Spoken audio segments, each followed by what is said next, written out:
I'm so pleased. I'm so pleased you picked up on that picture there, Churchill, because he's obviously a big influence in my life, as you can see by the whole house, and he was one of my heroes. And Richie being as inquisitive and quick to learn everything, he took a great interest in him as well, I think, which I think has held with him till now, I hope. Yeah. You know, and most of he knows an awful lot more of the facts and figures about Churchill than I do. I love the essence of the man. He can tell you the exact things that he'd done and said. You know what I mean? I just love the whole motivational powers of the little man.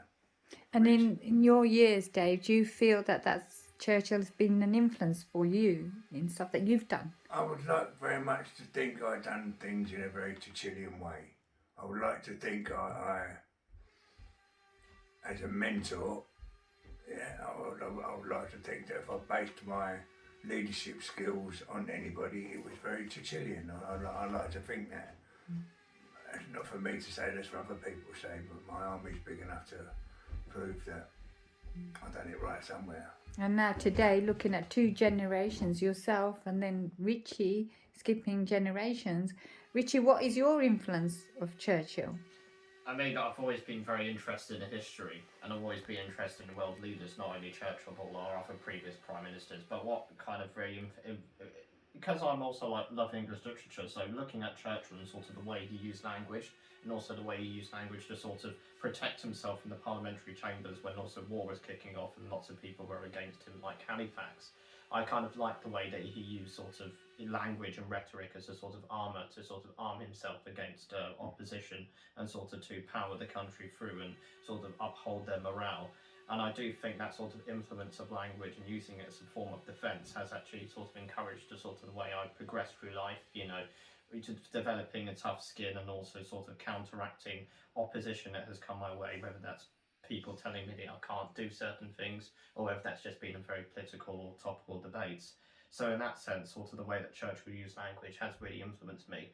And that's what's made him probably the most distinctive prime minister and probably the most distinctive prime minister for other people who actually stand out of the other prime ministers. But also sort of looking into the history of Churchill has been very interesting.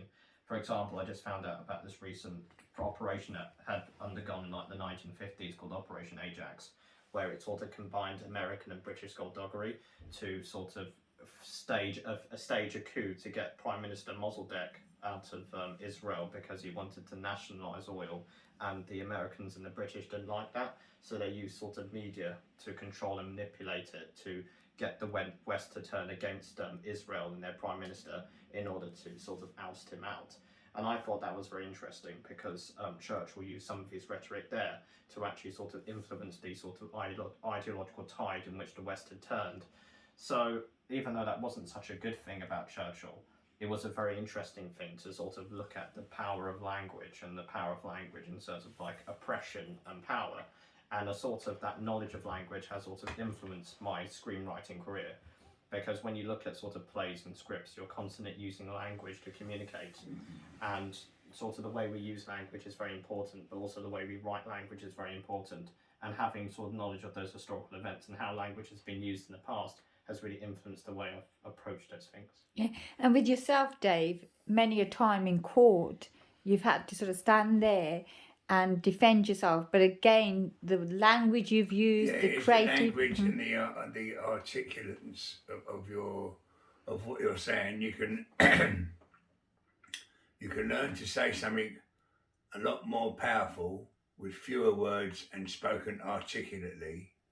Yeah, not at a certain level of volume or anything like that. You can learn by the Churchill way of how to deliver potent speeches in a humble way.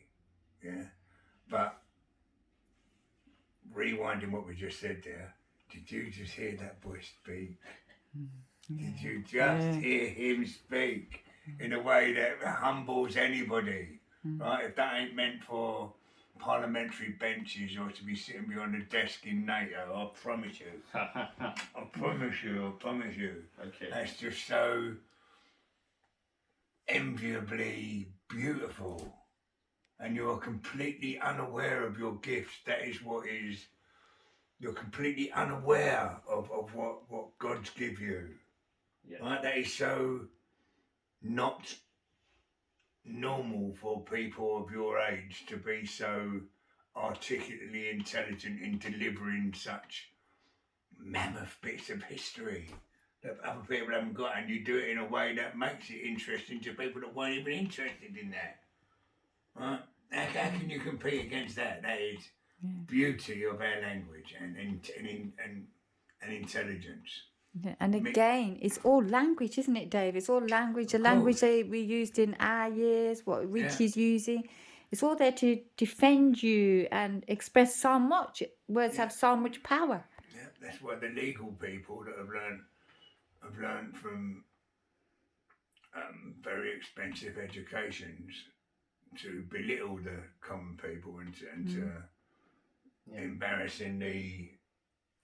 Just like we were talking about Boris and the language that Boris uses. Yeah, he's very clever with his language. It's beautiful. Listen, I'm a Boris fan, and I truly believe he is someone that is Churchillian. I truly believe that. Yeah, not everyone's cup of tea, but if you wait till the end, everything he says is right. Yeah, he is actually uplifting and real, and has to deliver things that people are not going to want to hear, but that you have to deliver. You have to say that there is going to be hard times coming, and how do you say that and keep everybody uplifted? You know, he does it in a way that is factual, educational, and acceptable to the normal everyday man. And he's not education-wise a normal everyday man. He's a genius. He's a literal genius, as is Richie. As is young Richie there. Okay. You are, boy. And That little outburst there just would leave someone else gobsmacked with that. well done. Go Well on. done.